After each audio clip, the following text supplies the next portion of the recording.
So I do a book show in Much, where talk to You do what? A book show. Oh. Talk to different people about fave books that you've read and how it's inspired you, or what you learned from it, or something like that. Mhm. So do you have a book that that comes back to you every once in a while? Yeah, well, I've read Perfume by Patrick Susskind about 10 times in my life, and I can't stop reading it. It's like something that's just stationary in my pocket all the time. It just doesn't leave me, and every time I'm bored, like I'm on an airplane or something, I read it over and over again. Because I'm a hypochondriac, and it just affects me. It makes me want to cut my nose off. What's the book about? It's about this perfume apprentice in France at the turn of the century, and he is just disgusted basically with all humans, and he just can't get away from humans. So he goes on this trek, this walk of death, where he goes into the rural areas where there's woods all over the place in the small villages, and he only travels by night, and he just, every time he smells human, like a fire from a far off way, he'll just get really disgusted and hide, and he just tries to stay away from people. I can relate to that. Do you ever use what you read in any of your songs? As a matter of fact, I use that very story in Scentless Apprentice. Yeah. So that's really one of the first times that I've ever used an actual story, as a book, as an example of a song. I've always tried to stay away from that, but now that I'm running out of ideas more and more, I tend to do that. Is it hard when you spend your whole life doing the first few albums, and then suddenly everybody needs your attention? You have to do interviews, you have to travel around, and suddenly is it hard to come up with ideas?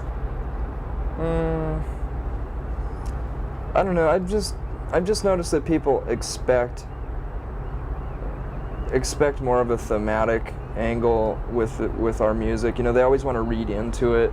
And before, I was just using pieces of poetry and just garbage, just stuff that just would spew out of me at the time. And a lot of times when I write lyrics, it's just at the last second because I'm really lazy. So, and then I find myself having to come up with explanations for it. So I thought I'd prevent that this time and actually have an explanation for some of the songs at least. There's a lot of baby references in all the songs. I didn't think there would be, but you have like wombs, babies, baby's breath, baby throw up, baby throw up? There's baby everywhere. Lying. This is obviously become a huge part of your life. It has been a part of my life before Courtney was even pregnant, though. I've always been just fascinated with medical texts and charts, and I guess I secretly want to be a doctor or something. I don't know. Or a person that works in a cremation factory. I don't know. I've always liked anatomy. Ever since I was a little kid. When I first got that little model of the Invisible Man, or the Visible Man. It's just something I really like. And since I've become a big rock star and made a bunch of money, I found this place in the Mall of America in Minneapolis that sells nothing but medical stuff. It's a medical supply store that they've offered to the public. It's really great. I bought all these fetuses and anatomy men and charts and stuff, and it was like a dream come true. Because I've always been really poor, and if I could find something like that in a secondhand store, I'd barely have enough money to buy it. And a lot of times I couldn't buy that stuff, so I just went on this rampage of buying all this stuff. And I think I've overused it, for like pictures for the album, and I don't know. I just went overboard on it. The old saying that you can't buy happiness. You think that's true? Well, yeah, you can't buy happiness. I mean, that made me happy for a little while. But, I mean, I was just probably almost just as happy with, I don't know, I look back on going to secondhand stores and stuff like that and finding a little treasure like that. And that actually meant more to me because it was more of a stab in the dark in a way, because you didn't know if you're going to be able to afford it, and you don't know what you're really looking for, and when you find it, it's more special to you rather than having $1,000 and going into a store like that and just buying the whole store. It's not as special. because you've achieved so much success, I mean, so quickly, so surprisingly, you've had a baby, you're married. What excites you now? My baby, my marriage. I don't know. I still like playing too. I mean, Chris and Dave and I haven't changed at all. I mean, believe it or not, we get along just as well as we ever did. You know, we're just as the same passive-aggressive people as we used to be. You know, we never fight.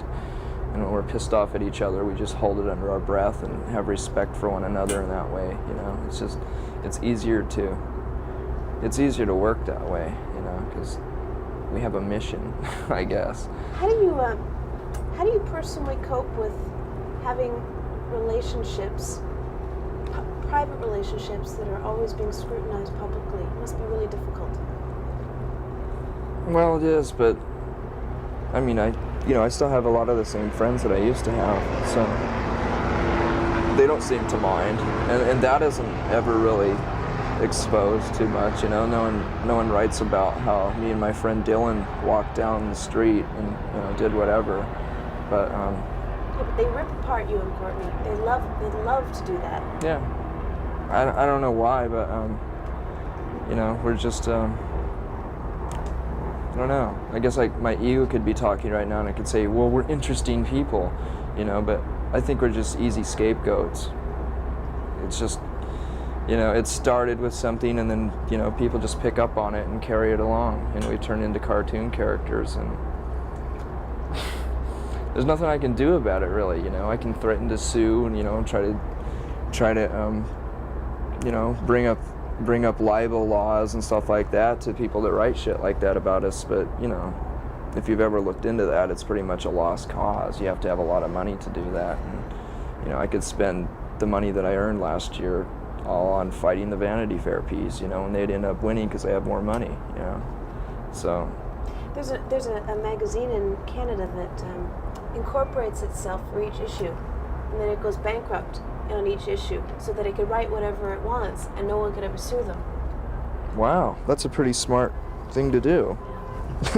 Yeah, it is. That kind of reminds me of how a lot of stations in the States got a hold of our new album, but it was like someone had anonymously sent them like 5th generation cassette copies of our new album, and in order for them to play it, they started on the weekend at 5 o'clock, like on Friday nights. That way they could play it throughout the rest of the weekend without having a council, you know, sue them. And I don't know, that's kind of smart, you know. It's free publicity for you anyway. Ultimately, the album's going to come out. That's true, but the thing is that there's been so much controversy about how bad the record sounds, you know, and how lo-fi it is. And to hear it like that compared to all the other songs that were on the radio that night, it really disgusted me, and it pissed me off because it sounded terrible. It sounded really, really bad. And then everyone that heard it that weekend is going to say, yeah, you're right. Okay, the stories are true. The Nirvana album really sucks, and I'm not going to buy it, you know. So it just kind of bothered me, but we took care of it. What'd you do? Well, I thought maybe we should hire a lawyer to stop them to do it. Then instead I just decided to hire a hitman. Pardon me? Nothing. No. Erase that. No, we just called them up on Monday and told them to stop. And they went, oh, okay. Well, our lawyer did that. Yeah. Isn't it a weird world for you to suddenly have lawyers and like people who do stuff like that for you? Yeah. It's totally unnecessary too. If we weren't in this position, we wouldn't need lawyers, you know? It's total unnecessary, and we have to spend a lot of money just to protect ourselves all the time, and it's just stupid. When did that first hit you? When did you realize that you're going to need some people on your team to protect you from the vultures? Too late. You know, much after the fact, after we'd already been damaged to a point where it, you know, almost didn't do any good, you know. But I don't know, it was just a weird realization one day, you know. Wow, I have to, you know, and I can see how like rock and roll stars will all of a sudden, will almost compromise their music to make sure that they sell the same amount of records next year because they've spent all their money on lawyers and protecting themselves last year, you know. But I mean, we obviously haven't done that. I mean, I don't know, maybe you might not have noticed, but the record isn't as commercial as the last one, so we could never bring ourselves to do that, you know. I'd rather just laugh about it. And I don't know. I was talking to Amy Mann, a girl from Till Tuesday. She was at our office just a couple days ago. She's on tour with Ray or the Kinks, and Ray Davies was in the office also. He came in before her. And I had mentioned to her that he was very nice, but really eccentric when I was talking to him, kind of nutty. And she said, well, you know, there's a lot of people who have been around the record business for those many years, and most of them are kind of nutty. It just, you know, it makes people nutty. Yeah. I mean, you have to, you're facing that. That's your future. Yeah, that's my future. Hopefully we'll put out Metal Machine music next year, you know. I don't know. Either I've accepted it or I've gone beyond insane to where I can deal with it emotionally. I really don't care. I know that I'm too stubborn to allow myself to ever compromise our music or, you know, get so wrapped up in it and involved to where it's going to, you know, turn us into big rock stars. I mean, I just don't feel like that. Everyone else accuses us of it, but, you know, we're not as popular as everyone thinks, or we're not as rich as everyone thinks, you know? It's just, we've always had a good sense of humor. I don't think that's been translated very well, you know, but we'd rather laugh about it.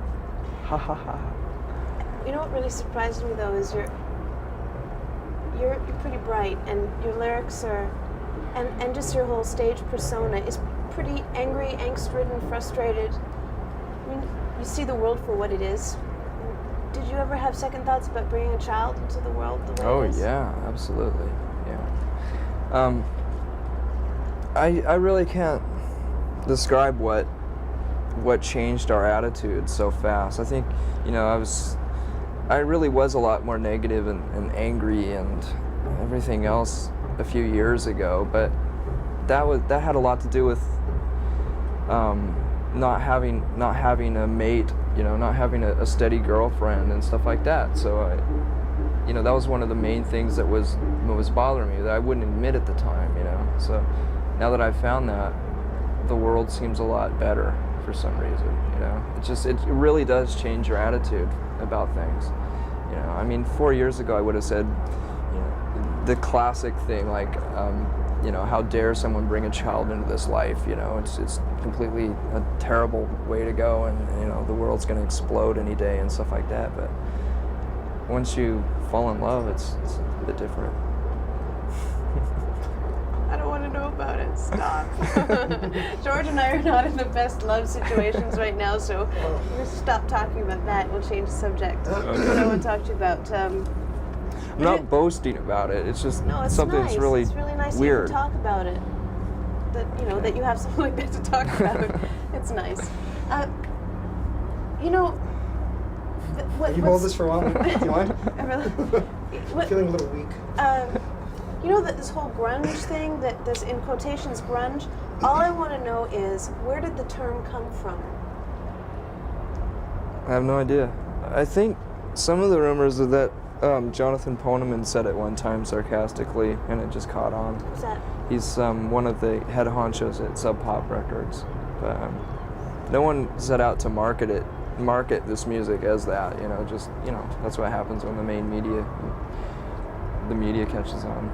You know, they have to call it something. I like it as much as new wave. I would have been proud to be a new waver, you know, 15 years ago. Oh yeah, well, we were about the same age. I was into new wave, absolutely. Do you think you Me have too. some of the same? Is there anything the same between your music and new wave? I think so. Like what? Well, like, you know, new wave was just a progression from punk rock and a mutation of punk rock, you know, and it was more commercial and more palatable, you know. It had, you know, punk rock roots, and it was easier to swallow for the media and middle America and the middle of the world, and it's just, you know, that's what I kind of think about our music. Are you worried about a Nirvana backlash? Hasn't that already been over with? Hasn't that already happened? I don't know. Sure. No. I don't know. Okay. What else I want to talk to you about? But we're getting more new wave as the days go by. I think we're going to reinvent new wave and bring back breakdancing. I'd really like to bring back new wave and breakdancing, you know, meld it to something. I don't know. That's what our new music is sounding like. We're using a lot more effects boxes, and we haven't resorted to skinny ties, but I think our music's, you know, this album's like the closing of the chapter of the formula we've been using, you know. It's like grunge it's really kind of boring for us, you know. It's something we can't deny, and we're not going to stop playing the old songs live. Whoops. And but you know, our tastes are just changing so rapidly that we're really experimenting with a lot of stuff, and it might get too indulgent and be really embarrassing for the next album, but we can't put out another album, and this is just like the last chapter of 3-chord grunge music for us. And it was an easy thing to do and a safe thing to do because we knew it's still popular, you know, but we had to get it out of our systems. How come you are so nice and you seem so comfortable with yourself? Something must have really happened in the last couple of years. Is it just falling in love?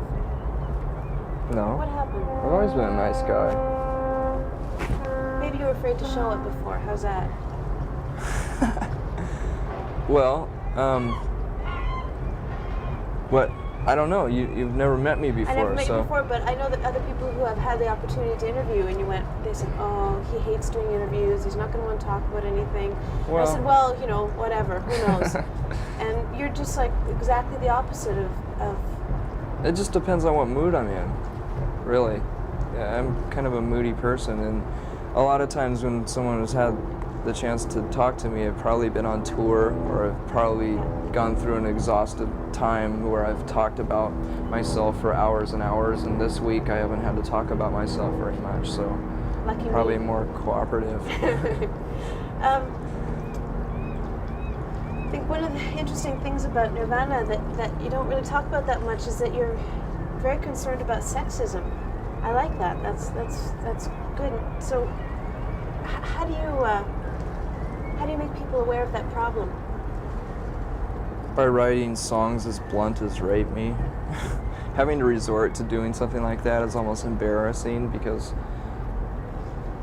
people didn't understand when we wrote a song like about a girl or Polly, and having to explain that and having misunderstandings about it, I decided to write Rape Me in a way that was just so blunt and obvious that it's like no one could deny it, you know, no one could read into it any other way, you know, although some people have actually, because some of the lyrics in it, some people have thought that maybe it has something to do with my disgust with the media and the way they've treated us and stuff like that, but it's not true. That's not what the song's about at all. It's just my way of, in a sarcastic way almost, of like just saying how obvious do we have to be, you know. And I guess we don't talk about those kind of things that, you know, that are really important to us because I don't want to be thought of as like nothing more than a PC band, you know. I mean, we're entertainers.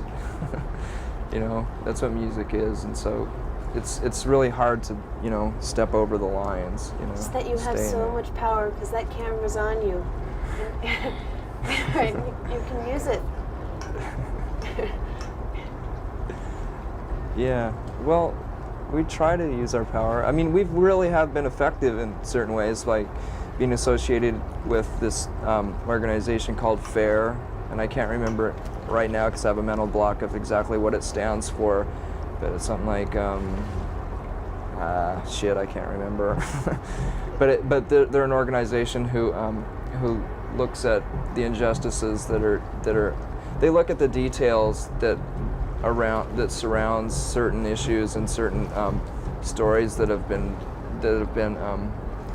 reported in magazines and newspapers like USA Today, who tend to, you know, look over a lot of the facts, and they're pretty much a leftist organization that tries to protect people in certain areas, you know, and they supposedly try as hard as they can to you know, to deliver the truth, And so, you know, we've done benefits like that for like No on 9 benefits to try to stop